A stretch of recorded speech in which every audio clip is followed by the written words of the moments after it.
Salut les gars, bienvenue dans un autre épisode de B is for Build. Nous sommes ici à Eugene, Oregon chez FTW Tuning et nous allons faire régler la Huracan Dino aujourd'hui, donc c'est un moment vraiment excitant.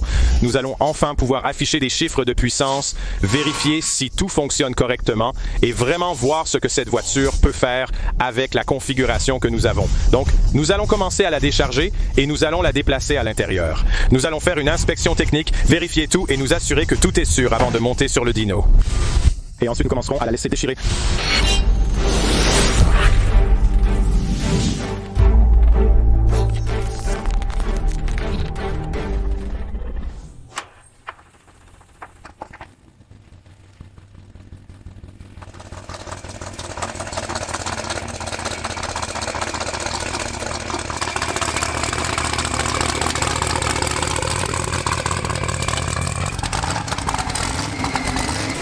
D'accord, nous l'avons dans l'atelier. Il est donc temps de faire notre petite inspection technique, de tout vérifier pour nous assurer que tout va bien.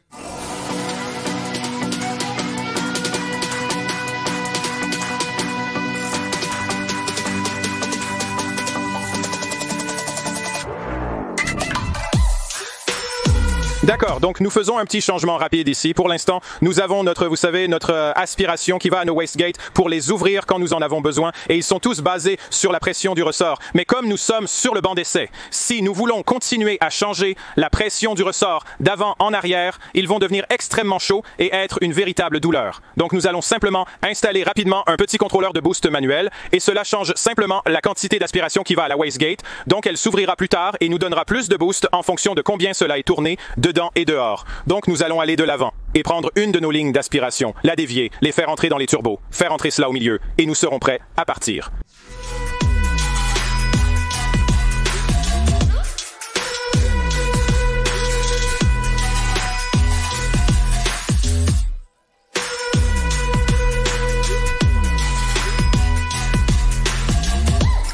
D'accord, donc nous avons terminé nos tests.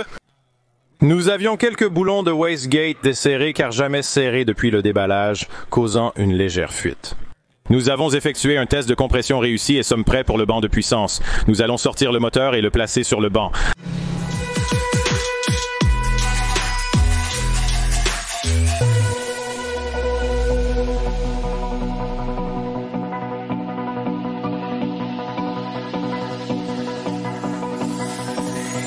Ouais, nous sommes sur le banc de puissance. Le réservoir est rempli de E425. Nous allons effectuer un réglage E425 sur cet engin.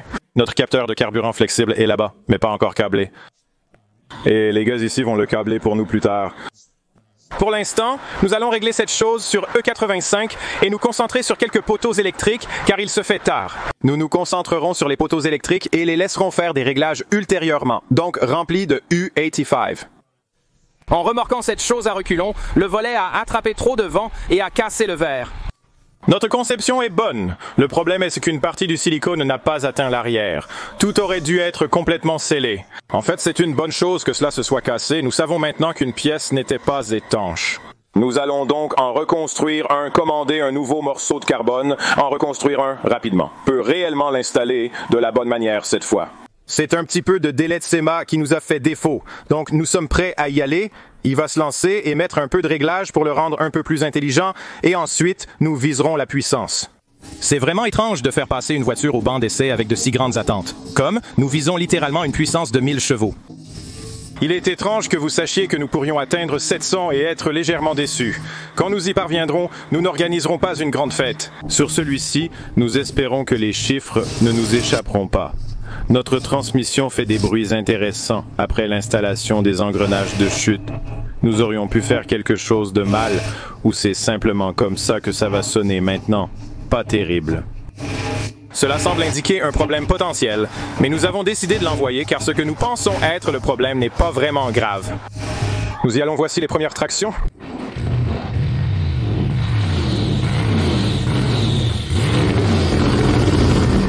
Nous avons d'ailleurs rencontré notre premier problème, c'est vraiment stupide.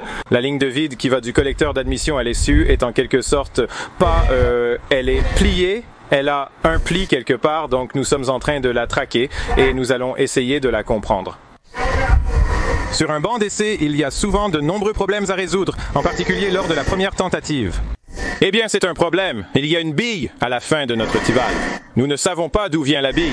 Oh, nous pouvons la sortir de là. Mais la question est, de quoi est-elle sortie? Est-elle sortie de notre régulateur de pression de carburant? Elle n'est pas de ce côté. Elle vient du côté moteur. Il ne devrait pas y avoir de billes volant à travers notre moteur. C'est louche. Il y a encore un problème avec le blindage thermique ou le caoutchouc. Donc c'est comme des choses d'insonorisation autour de nos câbles qui se rapprochent trop de l'échappement et ça le rend vraiment très chaud et ça fond. En fait, c'est difficile à voir. C'est tout en bas là, cette chose, comme elle mène autour. Donc on va jeter un bouclier thermique temporaire là-dessus juste pour le garder loin de lui, pour arrêter de fondre de cette façon. Si nous avons une fumée, nous savons que c'est un vrai problème, pas un faux problème. À part ça, cependant, les voitures fonctionnent et conduisent bien. Donc nous sommes prêts à commencer les poteaux électriques.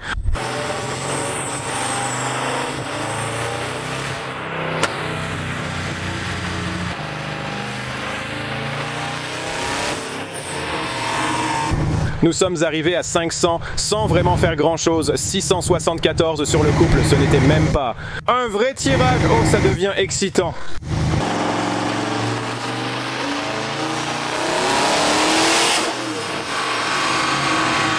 Deuxième tirage. Puissance maximale. 47 tours par minute. 713 avec 800 pieds de couple, nous y arrivons. Nous y arrivons rapidement. Quel est le mot que pensons-nous? Mon. La coupure de boost à 7,7 kg. D'accord. Il y a donc quelque chose à propos de la conduite avec le système de boost. Oh, d'accord. Oui, nous ferons des modifications. C'est seulement à 4800 tours par minute. Oui, nous avons encore des tours à faire. C'est tellement excitant. Donc la raison pour laquelle nous avons fait une pause. Les soupapes de décharge avec des ressorts de 7 livres ne fonctionnaient pas comme prévu, ne s'ouvrant pas à 7 livres, ce qui a entraîné une pression de 17 livres. Donc, en gros, la soupape de décharge ne fonctionne pas. Nous obtenons simplement la pression que le turbo produit, ce qui n'est pas bon. Nous allons résoudre ce problème, obtenir un fonctionnement constant, puis augmenter progressivement la pression de façon constante. Nous devons dépanner cela.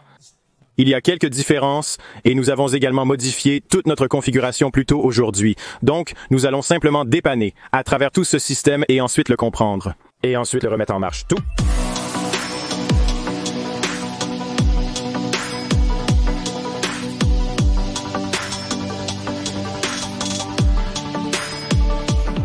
D'accord, il se fait tard. Nous avons certainement passé des heures à travailler sur ce problème de wastegate sans jamais vraiment réussir à comprendre quel était le problème. Mais par précaution, nous avons opté pour 2 wastegates dont nous savions qu'elles fonctionnaient. Et bien que les tests sur banc aient tout montré de la même manière, nous essayons simplement d'éliminer les choses qui pourraient théoriquement être en cause. Il se peut que nous manquions de gaz d'échappement vers la wastegate, causant potentiellement une hausse graduelle de la pression. Malgré leur bonne inclinaison, la seule façon de le découvrir est de tester. Il est temps de remettre ça en marche et de lui donner une autre chance.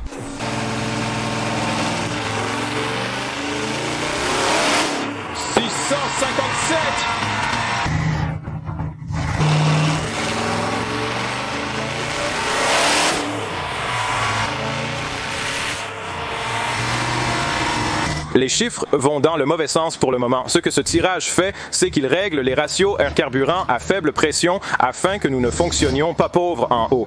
Une fois que nous aurons tout réglé à l'extrémité supérieure, nous allons commencer à augmenter la pression et voir quelle puissance il délivre.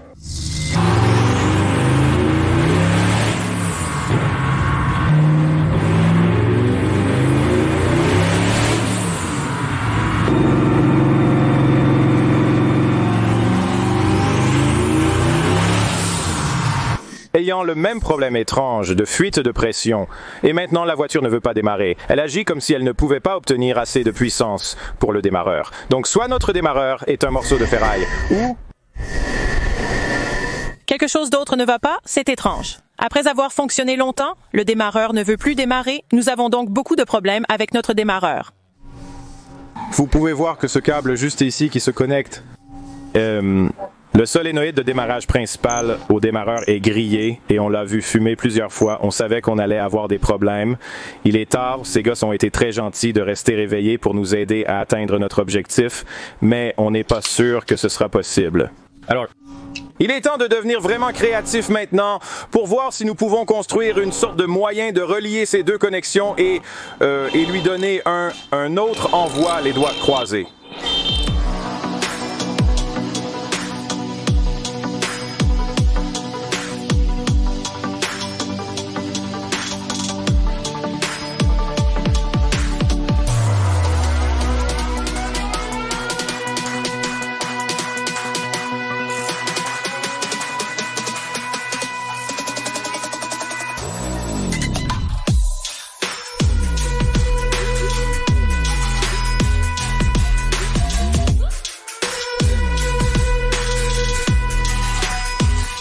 D'accord, Oscar est allé jusqu'au bout avec ce mauvais garçon. Donc c'est vraiment chaud. Oui, c'est de l'acier d'1/4 de pouce qui fait le pont entre cette connexion. Donc c'est une solution temporaire que nous allons installer dans la voiture et voir si elle démarre.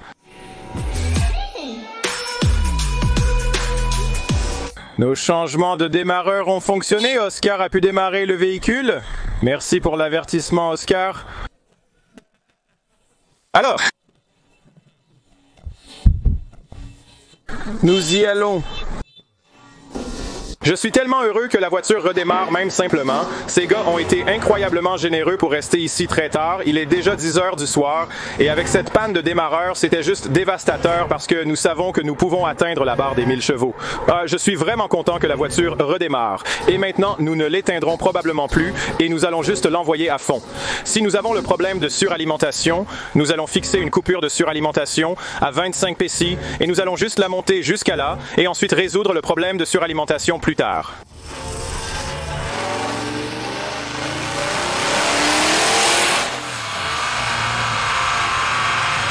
Cela sonnait méchant ce que les gens ressentent en descendant.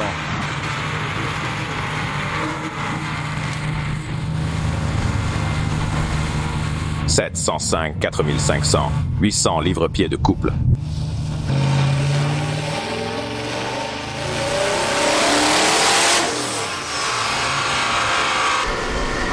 Vous avez vu quand j'ai pointé l'écran de télévision.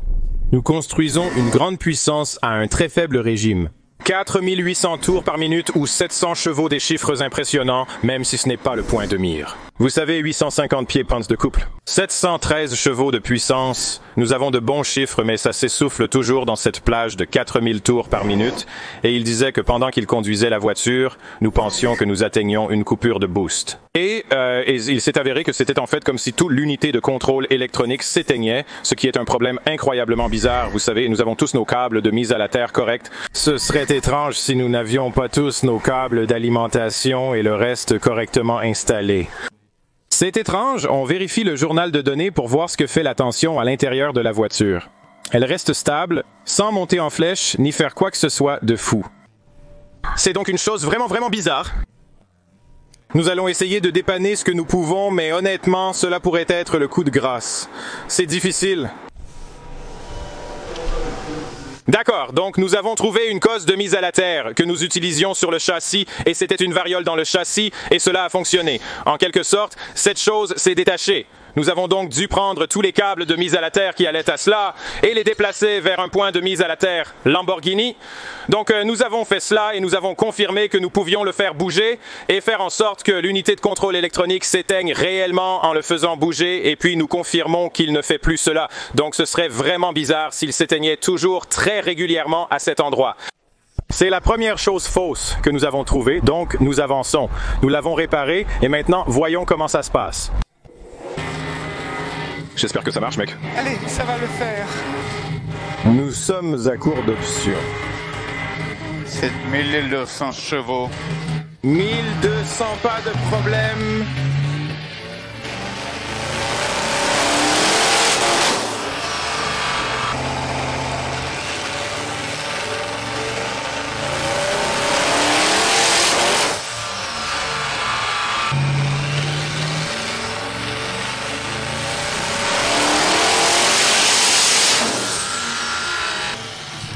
Il semble que nous pourrions avoir une sorte de fuite dans le collecteur et nous avons en fait du feu qui sort de l'endroit où le collecteur se joint. Juste super douteux. Commence à être limité. Au pôle maintenant.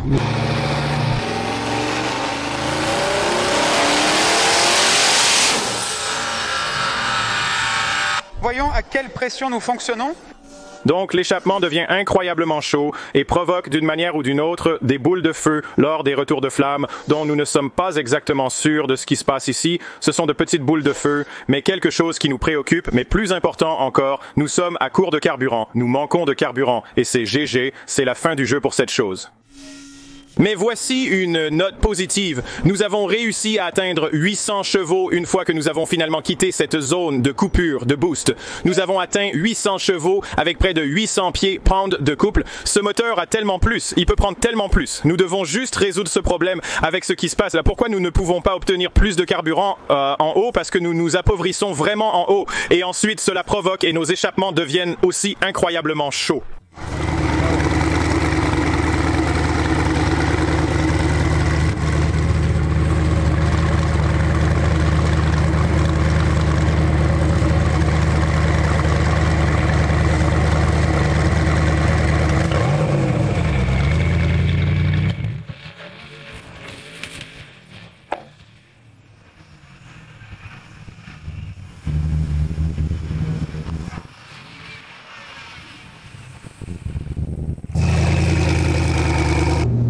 Les gars, j'ai une lumière et je ne sais pas si je peux faire ça. D'accord les gars, nous avons remis la Huracan sur la remorque et nous sommes en route.